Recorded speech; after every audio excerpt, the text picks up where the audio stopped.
سلام، من نسیم اسفندیاری هستم، دکترای روانشناسی. اگر بنابراین باشه که از نگاه روانشناختی به موضوع بیکاری بپردازیم، به چند محور باید اشاره بکنیم حتما. اول از همه شرایط و عوارض روانشناختی که پدیده بیکاری برای فردی که شغلش رو از دست داده به وجود میاره. تغییراتی که در نقش‌ها و در روابط نزدیکمون احساس می‌کنیم. فرسودگی ناشی از جستجوی کار که تجربه میکنیم، سوگ و شرم شدیدی که به رسمیت شناخته نمیشه اما وجود داره و سلامت روان فرد رو در دورانی که شغلش رو از دست داده به شدت تحت تاثیر قرار میده. مقدمه بر بیکاری باید در مورد کار صحبت بکنیم که کار در ساحت روان انسان چه معنایی داره، چه بخشی از ما رو تشکیل میده و بعد اون موقع بیایم در مورد بیکاری صحبت بکنیم که وقتی نیست ما داریم چی رو تجربه میکنیم. اگه قرار باشه جای کار رو در روان آدمی مشخص بکنیم، میتونیم به بخش‌های کوچکتری تقسیمش بکنیم که در نهایت مجموع این بخش‌ها میرسه به کلمه پیچیده و گاهی مبهم هویت. اول از همه کار به زندگی ما ساختار میده.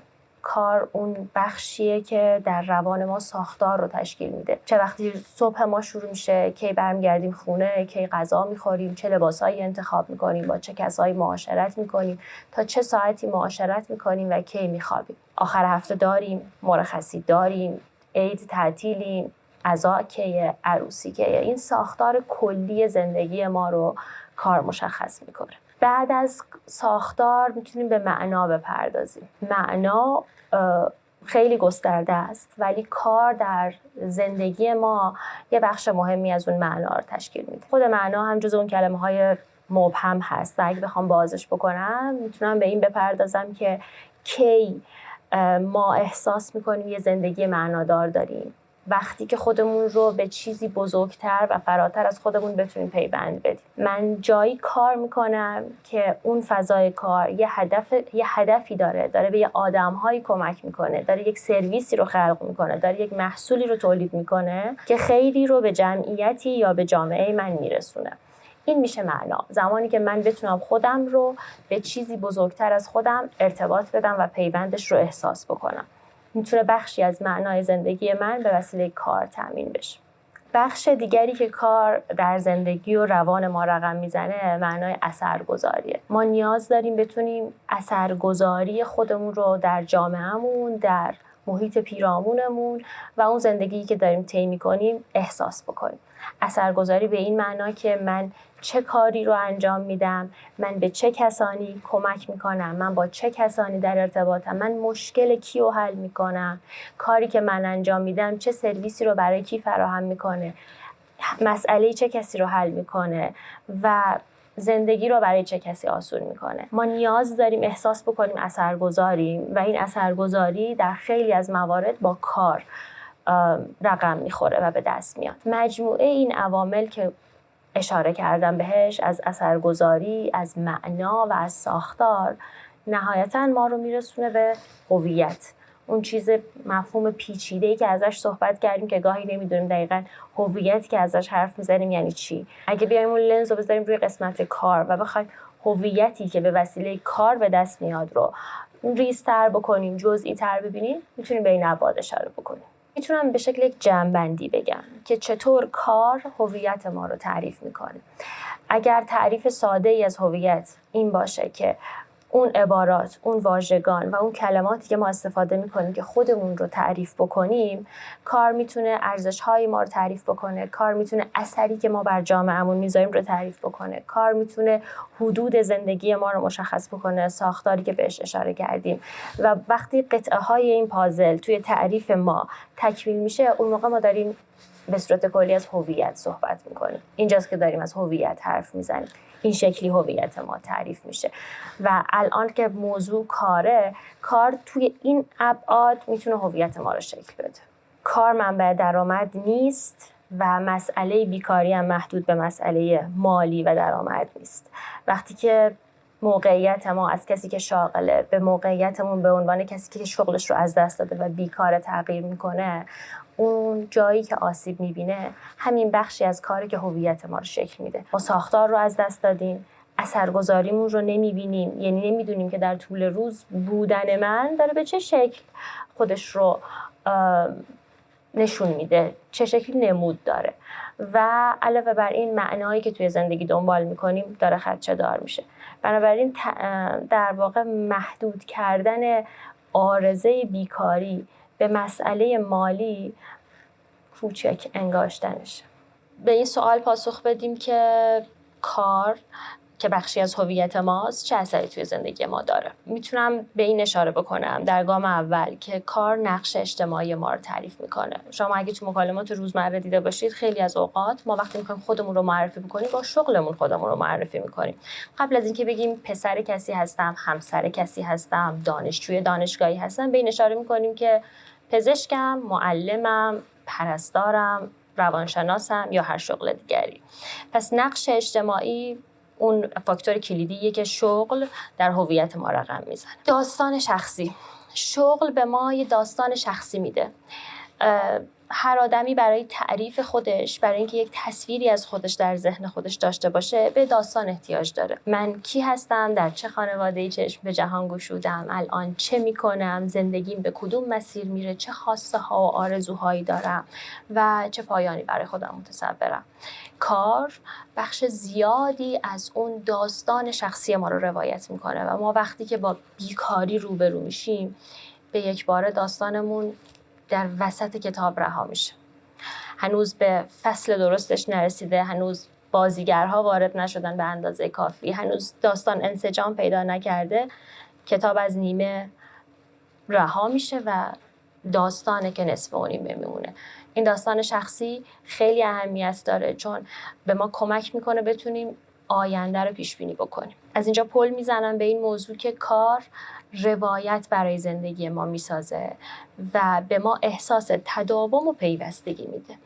ما برای سلامت روان به احساس تداوم و پیوستگی و قابل پیش بینی بودن آینده احتیاج داریم و شغل به ما اجازه میده که ما بتونیم در اون مسیری که طراحی کردیم حرکت بکنیم و پیش بینی هایی داشته باشیم و احساس بکنیم که من با داشته های امروزم میتونم فردا، ماه آینده، سال آینده تداومی رو تجربه بکنم و وقتی که شغل از دست میره به یک باره من هر آنچه از پیوستگی توی ذهنم برای آیندم داشتم و از دست میدم. حالا که در واقع عواملی که کار به زندگی ما اضافه میکنه، تعاریفی که به هویت ما اضافه میکنه، ساختاری که به زندگی ما میده تعریف کردیم و جای کار رو در روانمون مشخص کردیم، جواب این سوال خیلی ساده تر میشه که بیکاری چه عوارضی داره.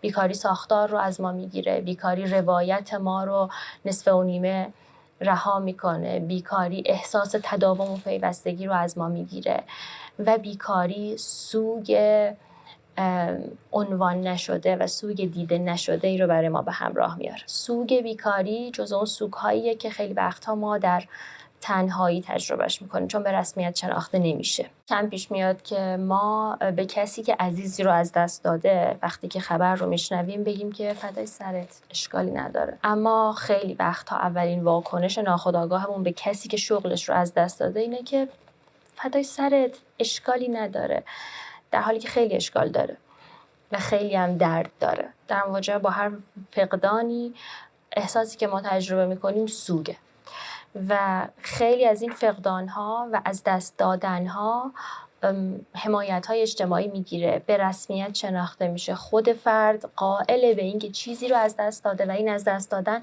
رنج به همراه داره. اما خب از دست دادن شغل و بیکاری جز اون دست از سوگ‌هاییه که چون ما خیلی اسم بهش نمیدیم و خیلی ازش حرف نمیزنیم، سوگ قلمداد میشه که نیازی به توجه زیاد نداره، نیازی به همدلی زیاد نداره، از جامعه اطرافمون انتظار حمایت زیادی نداریم چون اساساً فقدان جدی تلقیش نمی‌کنیم. این در حالیه که شاخص‌های زیادی که میزان رنج روانی آدم‌ها رو از اتفاقات مختلف نشون میدن، طی مطالعات نشون دادن که از دست دادن شغل نمره خیلی بالایی میگیره در فشار روانی که هر کس داره تجربه میکنه در زندگیش. سوگ هایی که به رسمیت میشناسیم و اسم دارند و راحت‌تر در موردشون صحبت میکنیم، بیشتر در موردشون صحبت میکنیم زیادن. از دست دادن عزیزان اولین چیزی که معمولاً با واژه سوگ به ذهن ما میرسه. طلاق، در واقع طلاق عاطفی، طلاق قانونی، از دست دادن فرزند، بیماری، آسیب جسمانی، اینها همه سوگ‌هایی، فقدان‌هایی، از دست دادن‌هایی که ما جدی تلقیشون میکنیم.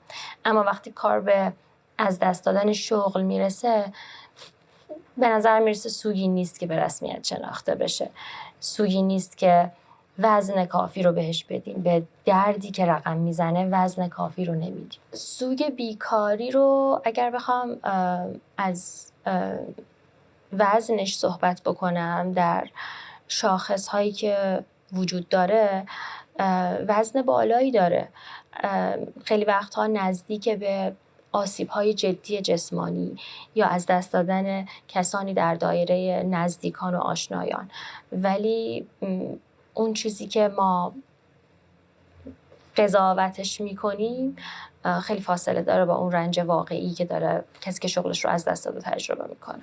اگه بخوام تجربی تر به موضوع بیکاری در جامعه ایران نگاه بکنم و در مورد این صحبت بکنم که اون عارضه‌ای که ما بیشتر از همه داریم بعد از اینکه افراد شغلشون رو از دست میدن در روانشون میبینیم، میتونم به پدیده اشاره بکنم به نام شرم بیکاری. شرم بیکاری اون احساس خجالت، اون تجربه شرمگین شدنیه که ما وقتی شغل رو از دست میدیم تجربه میکنیم و علتش این هستش که پیوندش میدیم با هویت. باید برگردم به ابتدای صحبت ها که اشاره کردیم شغل بخش زیادی از هویت ما رو تشکیل میده. ما در یک جامعه‌ای بزرگ شدیم و تربیت شدیم که بزرگ شدیم میخوای چی کاره بشی.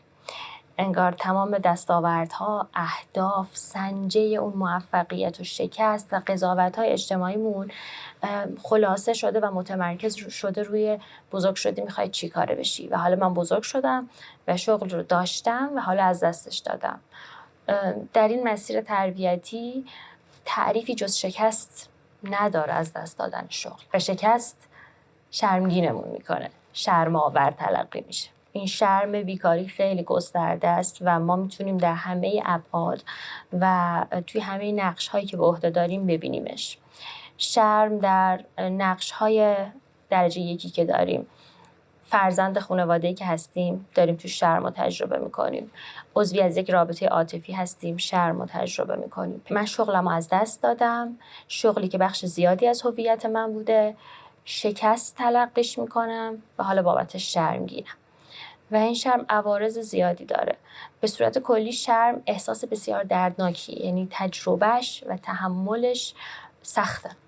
جزء احساساتیه که میتونم بگم جزء دردناکترین احساساتیه که آدمیزاد تجربهش میکنه. و حالا متمرکز شده با روی بیکاری توی موقعیتی که من هویتم رو گره زدم و یه پیوند خیلی نزدیک دادم با شغلی که داشتم. انگار هویت منه که الان آسیب دیده، انگار منم که آسیب دیدم، تمام منه که آسیب دیده. و این آسیب دیدن و زخمی شدن و شکست خوردن برام شرم‌آوره. تبعات زیادی هم داره این شرم شدیدی که تجربه میکنیم. شاید میتونم یه مثال بزنم. شما فکر کنید که شما یک سردرد شدید دائمی دارید. از صبح که بیدار میشید سرتون به شدت درد میکنه. چقدر روی روابطی که سر کار، توی خونه، در تعامل با همسایه، راننده ها، توی مسیری که دارید رانندگی میکنید چقدر اثر داره اون سردرد. یه درد دائمی و شدید. شاید اثر مستقیمی که مشکلی ایجاد بکنه نداشته باشه. شما میتونید همچنان رانندگی کنید، شما همچنان میتونید برید سر کارتون، همچنان میتونید با اعضای خانواده‌تون تعامل بکنید، اما احتمالاً خیلی آسیب پذیرترید، احتمالاً زود رنج ترید، احتمالاً زودتر عصبانی میشید، انرژی کمتری دارید. حالا اون سردرد رو جایگزین بکنید با شرم. شما شغلتون رو از دست دادید و دارید یه درد مزمن از جنس شرم رو تجربه میکنید. دائما شرمگینید، در خونه شرمگینید، در جمع دوستاش شرمگینید، در شبکه‌های اجتماعیتون شرمگینید. اون بچه کوچیکی که خجالت میکشه رو میتونید تصور بکنید که میره یه جای قایم میشه. صداش میزنن که بیا مهمون اومده، بیا سلام بکن، و اون بچه خجالت میکشه و پشت مامان یا باباش قایم میشه یا میره توی اتاق قایم میشه. ما تو بزرگسالی هم همینیم، وقتی شرمگین میشیم قایم میشیم و اون انزوای خودخواسته، این چرخه معیوب شرمی که داریم تجربه میکنیم و شغلی که از دست دادیم و مسیری که در پیش داریم، مسیر جستجوی دوباره شغل رو خیلی دشوار میکنه. وقتی در مورد عوارض بیکاری صحبت کردیم، شاید تمرکزمون روی چند هفته اولی که کسی شغلش رو از دست داده بوده، ولی بیکاری یک مسیره و از دست دادن شغل یک مسیره که طی میشه و منتهی میشه به جستجوی دوباره شغل. در فرایند جستجوی دوباره شغل ما دوباره عوارض رو تجربه میکنیم که من به مهمترینش میخوام اشاره بکنم و اون فرسودگیه. شنیدن نه‌های مکرر، شرکت در مصاحبه های تکرار شونده، سوالات تکراری یا سوالات عجیبی که جوابش رو نمیدونم. در مورد هویت که صحبت کردیم اشاره کردیم به این که شغل شاکله هویت رو در خیلی از افراد شکل میده و دقیقاً این افراد هستند که بسیار آسیب پذیرترن وقتی شغلشون رو از دست میدن. این نه‌های مکرر در مرحله جستجوی شغل داره اون هویت رو تحت تاثیر قرار میده. یعنی در ابتدای مسیر در یک وضعیت نسبتاً سالم و ساده هستش که ما اون چیزی که تجربه میکنیم از این نه‌ها، اون تعبیری که به این نه‌ها میدیم این هستش که من مناسب این شغل نبودم. اما وقتی که شغل گره خورده با هویت ما و من وقتی شغلی رو از دست دادم، خودمم که دارم میرم زیر سوال و همه توانمندی هامه که داره میره زیر سوال و دارم با مفهوم کافی نبودن خودم، لایق و ارزشمند نبودن خودم دست و پنجه نرم میکنم، هر نهی که میشنوم در مسیر جستجوی شغل یک بار دیگه یک زخم عمیق رو اون هویت ایجاد میشه و آدم تا یه جایی تحمل این زخم ها رو داره. وقتی زخم ها زیاد میشه ترجیح میده که اصلا از موقعیتی که ممکنه زخم جدیدی بهش وارد بکنه دوری بکنه. مثل این که دیگه رزومه نمیفرستم، دیگه مصاحبه نمیرم، دیگه تحمل نه بیشتر ندارم. این نهی که برای من در این موقعیت آسیب پذیرم پیوند خورده با من، با کل من. دوباره میگم وقتی نه میشنوم به این فکر نمی کنم که شاید نیروی مناسب تری برای این پوزیشن بوده، شاید کارفرما معیارهای متفاوتی با توانمندی ها و تجربه من داشته، شاید من مناسب این شغل نبودم.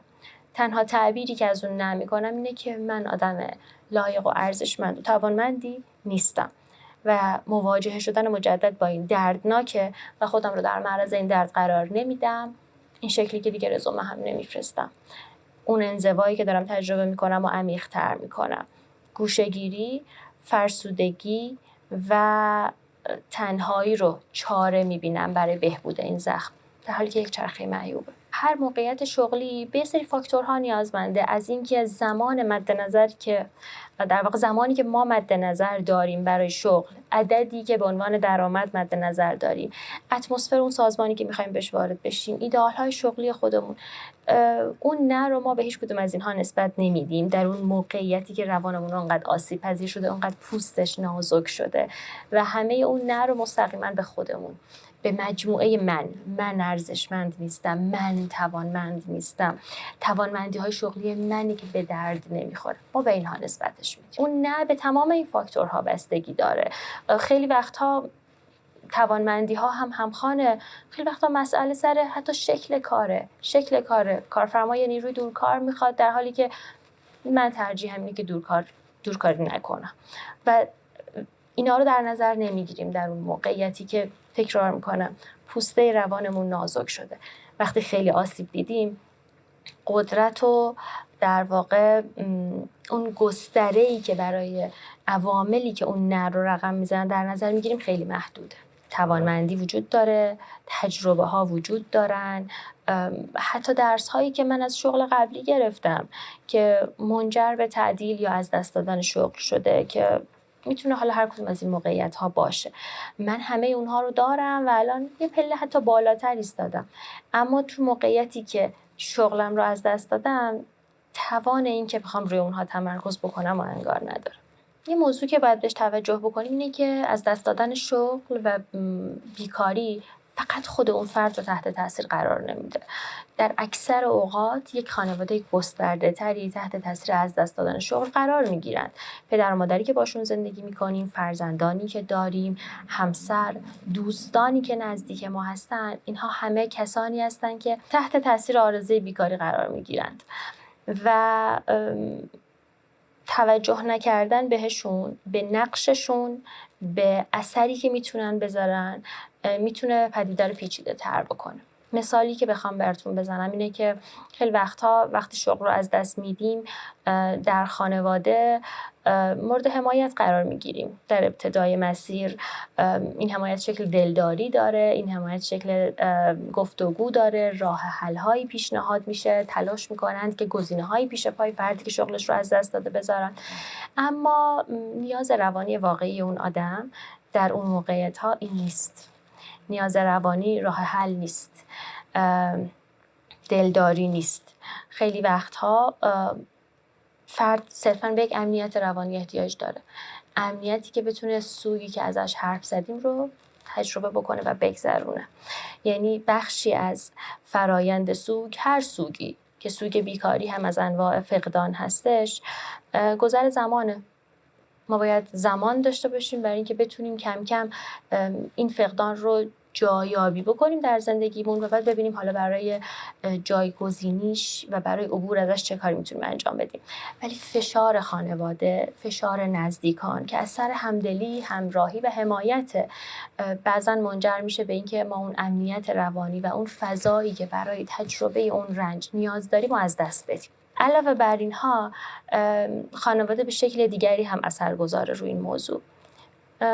جواب رزومت نیامد، این مصاحبه که رفتی چی شد؟ چی گفتن؟ زنگ نزدن؟ گفتن تا کی خبر میدن؟ احتمالاً تصور این که این پرسش ها چه فشاری رو برای اون کسی که شغلش رو از دست داده ایجاد میکنه آسون باشه. ما میدونیم که حسن نیت پشت این پرسش ها هست. خیلی وقتها خود اون افراد هم درگیر نگرانی هستند و میخوان که این مشکل برای فرد عزیز و نزدیکشون زودتر حل بشه که میپرسن. اما یک موقعیت ارزشمند رو از این رابطه میگیرن با این پرسش ها و اون این که فردی که شغلش رو از دست داده احتیاج داره نزدیکان امنی در کنار خودش داشته باشه که کنارشون راحت باشه، مورد سوال قرار نگیره، تحت فشار قرار نگیره، اصلا به موضوع بیکاری که تمام جهان اون آدم رو پر کرده نپردازه. ولی وقتی که اون آدم نزدیک با این سوالها به سمت کسی که شغلش رو از دست داده میاد، انگار این فضا رو از اون آدم میگیره و منزوی‌تر و تنها ترش میکنه. رفتار درست فکر میکنم همون فضایی که در موردش صحبت کردیم، یعنی فردی که سوگی رو داره تجربه میکنه، هر سوگی، ما چرا مراسم عزاداری رو طولانی مخصوصا در فرهنگ ایرانی داریمش؟ کارکردش چیه؟ آدم ها جمع میشن، سوم، هفتم، چهلم سالگرد. کارکردش اینه که گذر زمان رو برای اون آدمی که داره سوگ رو تجربه میکنه به قطعه های کوچکتری تقسیم بکنن، حمایت بهش بدن و اجازه بدن که در یک بستر امن در حالی که داره حمایت‌های اجتماعی رو دریافت میکنه سوگواری بکنه بدون هیچ اقدام خاصی. پس اینجا هم که داریم با سوگ دست و پنجه نرم میکنیم مجدد میتونیم از این کارکرد، از این در واقع راه حل استفاده بکنیم. راه حل این که فضا فراهم بکنیم برای اینکه به سوگش بپردازه. نیازی نیست از فردای همون روز شروع بکنیم پیشنهادهای کاری رو بهش بدیم، شروع کنیم جلوش زنگ بزنیم به کسی و دنبال کار براش بگردیم، دائم پرسجو بکنیم که جواب اون رزومه چی شد، جواب اون مصاحبه چی شد. اینا کمک کننده نیست. اینها اجازه نمیده که اون آدم سوگوار یک زمان مطلوبی رو برای گذر سوگش داشته باشه و در نظر بگیره که بعد اون بتونه کم کم دوباره برگرده به بازار کار، برگرده به کار عملکرد خودش، برگرده به توانمندی‌هاش. به زمان احتیاج داریم. یه ظرافتی که ما میتونیم تو رابطه هامون به خرج بدیم اینه که ما یه حدس‌هایی در مورد نیازامون داریم. یه حدس‌هایی در مورد نیازهای طرف مقابلمون داریم که باهاش در رابطه، که این آدم وقتی که عصبانیه چه چیزی بهش کمک میکنه. بعضی وقتا حدس‌های ما کافی نیست و بهترین رویکرد اینه که ازش بپرسیم من چه کاری میتونم برای تو انجام بدم؟ چه کمکی از من ساخته است؟ اگر به کمکی احتیاج داشتی حتما به من منتقل بکن. و این پرسش بازی که به اون آدم اجازه میده هر پاسخی که دوست داره بده. گاهی وقتا ممکنه از شما بخواد که هیچ کمکی لازم ندارم، همین که میتونم با حرف بزنم کافیه. بعضی وقتا هم کمک‌های عملیاتی تری احتیاج داره. میتونی فلان تماس رو برام برقرار بکنی، میتونی این قسمت رزومه‌مو ادیت کنی یا هر شکل دیگه ای از کمک. ولی اینکه اجازه بدیم که اون آدم انتخاب بکنه، اون آدمی که دوباره اشاره میکنم در اون روزها سوگواره، انتخاب بکنه که چه کمکی احتیاج داره، میتونه اون نگرانی افرادی که نزدیکش هستن و نگرانن که بی‌توجه به نظر برسند و غیر همدل به نظر برسند رفع بکنه. شاید خیلی وقتها سوال بعد از اینکه آسیب‌ها رو میشمریم اینه که چه کار بکنیم؟ خب حالا این همه رنجی که گفتی از موضوعی که در اختیار و کنترل من هم نبوده اتفاق افتاده و من دارم تجربهش میکنم. چه کاری انجام بدم؟ چجوری این هویتی که خراشیده شده و آسیب دیده رو بهبود ببخشم؟ بعد برگردی به اون چیزایی که شغل بهمون میداد و بعد با از دست رفتن شغل از دست رفت. مثل ساختاری که شغل تسهیلش میکرد. ساعتی که از خواب بیدار میشم، ساعتی که میخوابم، کسایی که باشون معاشرت میکنم، روتینی که طول روزم ازش در واقع دنبالش میکنم، ازش پیروی میکنم. ساختار رو باید الان که شغل نیست، اون تسهیلگر نیست، منی که کارجو هستم و شغلم رو از دست دادم و در مسیر پیدا کردن شغل دوباره هستم، خودم به زندگیم اضافه بکنم. این ساختار دادن به روزمره بسیار میتونه کمک بکنه اون هویتی که به یک بار انگار همه چیزش رو از دست داده بود آروم آروم ترمیم و تجربه بکنه. دیگه شغل به ما چی میداد؟ یه نقش برای ما تعریف میکرد در جامعه که معنا به زندگی ما میداد، احساس اثرگذاری به ما میداد. الان که تو این موقعیت هستم به عنوان کسی که شغلش رو از دست داده، به توجه هم روی بقیه نقش هایی که در زندگی هم دارم ولی بهشون توجه نمی کنم جلب بکنم. من فقط یه پزشک، فقط یه حسابدار، فقط کارمند این شرکت نبودم. من نقش های دیگه ای هم در زندگیم دارم. الان وقت داشته که کمی به اون نقش ها توجه بیشتری بکنم. نقشایی که خیلی اتومات داشتم انجامشون میدادم. حرفشو زدیم، پسر کسی بودن، دانشجوی جایی بودن، عضو مؤسسه‌ای بودن، داوطلب در خیریه‌ای بودن، در یک رابطه عاطفی بودن. اینها بقیه نقش‌های ماست که توی این موقعیت نیاز داریم آمدانه و فعالانه این نقش‌ها رو در چشممون پررنگ‌تر بکنیم و ببینیمشون و تو اون نقش‌ها سعی بکنیم اثرگذار باشیم. موضوع دیگری که شغل تحت تاثیر قرار داده و حالا از دست رفتنش آزرده خاطرمون کرده، روابط. ما به واسطه شغلمون روابط زیادی رو تجربه میکنیم. روابط شغلی، همکاران، مدیران، اعضای تیمی که باهاشون در ارتباط بودیم و از دست رفتن یکباره تمام این روابط یه خلأ بزرگ ایجاد میکنه که بخش زیادی از اون رنجش ما از دست رفتن این روابط داره میاد. وقتی تو مسیر بهبودیم، وقتی قصد داریم که از این دوران سخت عبور بکنیم و این زخم‌هایی که این هویت برداشته رو آروم آروم ترمیم ببخشیم، یه قدمش اینه به روابطمون بازنگری بکنیم. ما در چه رابطه‌های دوستانه‌ای هستیم که اصلا ربطی به شغلمون نداشته، دوست دوران دبیرستان من بوده، آیا دارم میبینم؟ آیا سهمش رو دارم تو روزمره‌ام میبینم؟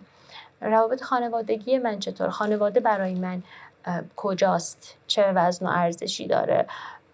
میتونم تو اونها یه بازنگری بکنم، میتونم به نقشی که اونجا دارم یه توجه مجددی بکنم، ببینم که اونجوریه که دلم میخواد. وقتی که میذارم، انرژی و توجهی که دریافت میکنم یا میبخشم، اون چیزی که من از روابط خانوادگی میخوام.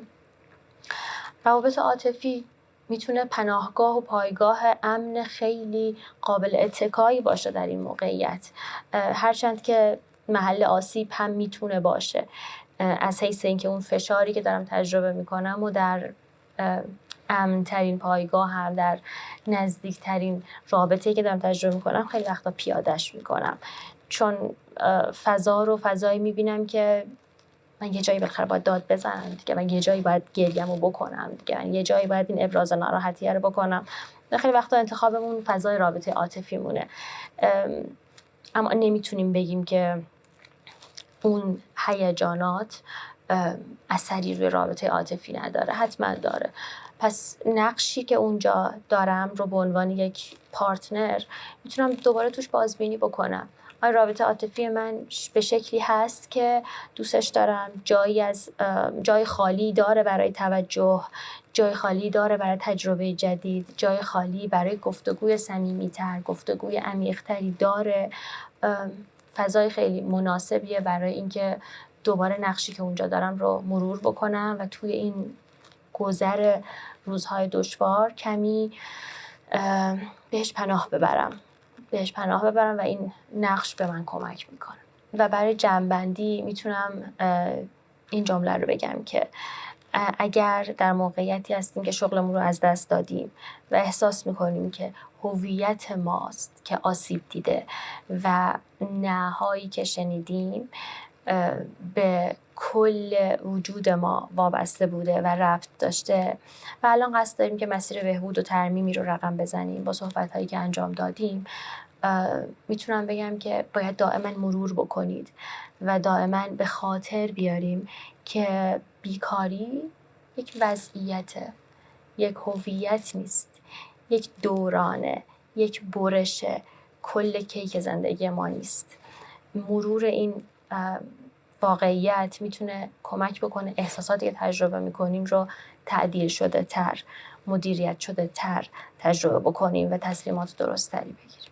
یه دوره گذرایی که طعم و بوی خودش رو داره، اما بخش کوچیکی از کل این کیکه، ولی مسئله‌ای که هست وقتی درش قرار داریم انگار نمیتونیم بزرگی کیک زندگی رو ببینیم، یعنی احساس میکنیم که همه آنچه که هست همینه.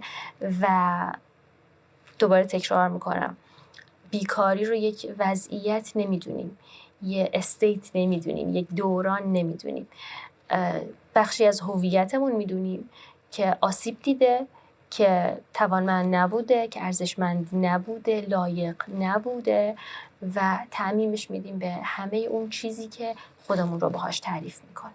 و به یاد آوردن این که این دوره میگذره و یک قسمت از زندگیه و چیزهای در انتظارمونه که وابسته به تصمیم‌های همین امروز ماست، اهمیت مدیریت این دوران رو به نظرم بیشتر میکنه. یعنی هر چقدر بدونیم که این دوران گذرا اما کلیدی با تصمیم‌های درست ما میتونه شرایط بهتری رو بر ما رقم بزنه، به نظرم توان و همتمون برای اینکه درست‌تر بگذرونیمش رو بیشتر میکنه. آره، اشاره به این نکته که ما یک ارزش‌هایی در زندگی داریم و شغل یه بستری به ما میداده برای دنبال کردن اون ارزش‌ها، مثل ارزش یادگیرنده بودن، مثل ارزش کمک کردن به دیگران، حل مسئله کردن. اینا میتونه ارزش‌های زندگی ما باشه و تا الان توی کار بهش پاسخ میدادیم. الان که شغل رو از دست دادیم، آیا هیچ بستر دیگه‌ای برای دنبال کردن این ارزش‌ها نیست؟ البته که هست. زندگی ما بخش‌های خیلی متنوعی داره، از دایره روابطمون تا تحصیلات تا علاقه‌مندی‌ها، تفریحات. توی همه این بسترها امکان این که ما ارزش‌هامون رو دنبال بکنیم هست. بنابراین یکی دیگه از گام‌هایی که کمک میکنه ما این روان رنجور رو ترمیم کنیم اینه که ارزش‌هامون رو دوباره مرور کنیم. دنبال کردن ارزش‌ها بسیار بسیار کمک کننده است برای احساس سلامت روان. البته اون تصویری که میشه پیش بینی کرد برای زندگی جمعی خیلی نقش داره توی اینکه ما چه تصویری برای زندگی فردی خودمون متصوریم. وقتی ما در اطرافمون تعداد زیادی از افراد نزدیکمون رو ببینیم که شغلشون رو از دست دادن، حتی اگر خودمون در موقعیتی نباشیم که این خطر رو احساس بکنیم، خواه ناخواه بخشی از احساساتی که اونا تجربه میکنن و ما هم تجربه میکنیم. میتونیم مثلا به فشار همدلی اشاره بکنیم. وقتی که تعداد زیادی از افراد در کنار ما هستن که در یک موقعیت آسیب پذیرند، هر کدوم از ما ممکنه بخوایم تلاش بکنیم که برای اون آدم حضور داشته باشیم، به اون آدم کمک بکنیم، حتی از روش‌های خوبی که صحبتشو کردیم، یعنی صرفا یک حضور امن و فراهم بکنیم که نزدیکانمون، عزیزانمون بتونن دوران سختی رو بگذرونن. و این فشار داره، فشار همدلی. من باید به این فکر بکنم که چطور مراقب خواهرم، پسر خالم، همسرم، پدرم، چطور باید از اینا مراقبت بکنم. این مراقبت فشار سنگینیه وقتی انقدر تعدادش زیاد میشه. خیلی اینا متمایز از هم دیگه نیستن، ولی اگه بخوایم اصراری بکنیم روی کلید واژه ها،